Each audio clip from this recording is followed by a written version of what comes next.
Your Excellency, ladies and gentlemen, next I would like the fourth speaker from the opposition team.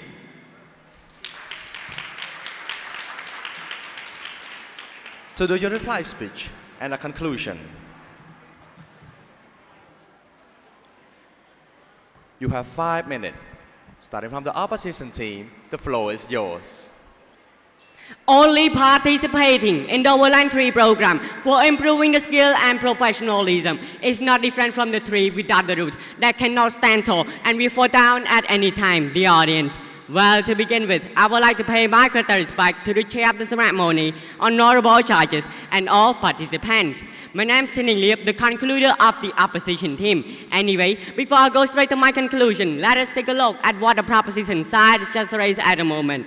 At first, you mentioned that voluntary program improve leadership, but you have to accept that volunteering is still inequality in access because not all of the young people have the same and equal opportunity to participate due to the limited amount of participants. Moreover, it is just a short-term improvement with a minimal impact that young people cannot take it as a first priority for improving the skill and professionalism.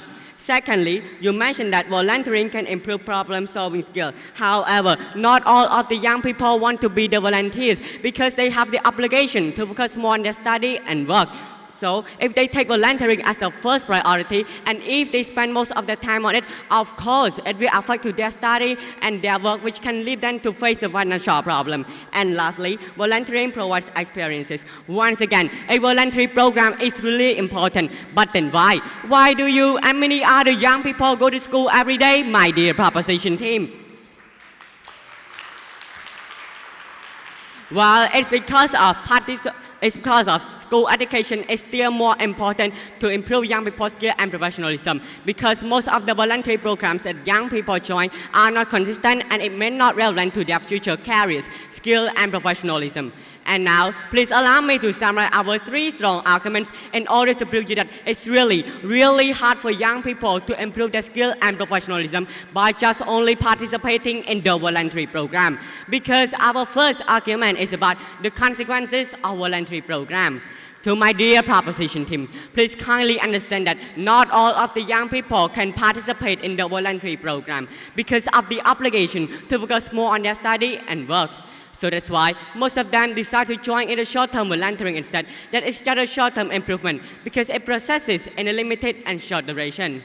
Because of this, it provides young people with a minimal impact on their skill and professionalism without a specific teaching or proper training, especially on hard skill. Because to be skillful and professional, it requires certain education and take years to improve, not only just spend days, weeks, or months.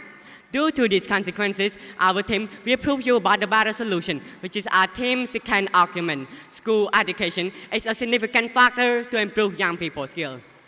All participant education is a great way for young people to improve their skill and professionalism in this 21st century by learning through theoretical education and practical education, because theory must be linked to practice.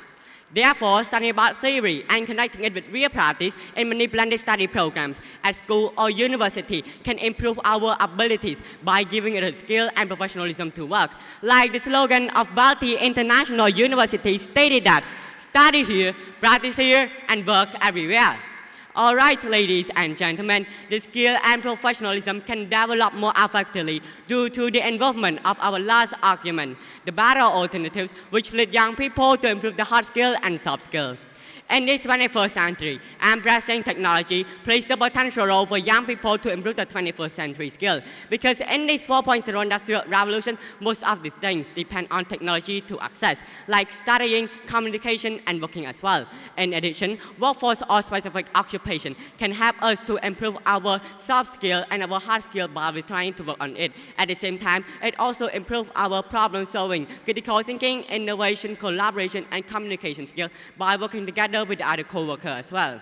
Dear judges and fellow audience, after listening to the argument from both sides already, our team strongly believes that now you can decide which factors are the real and better solution for young people to improve their skill and professionalism in this 21st century.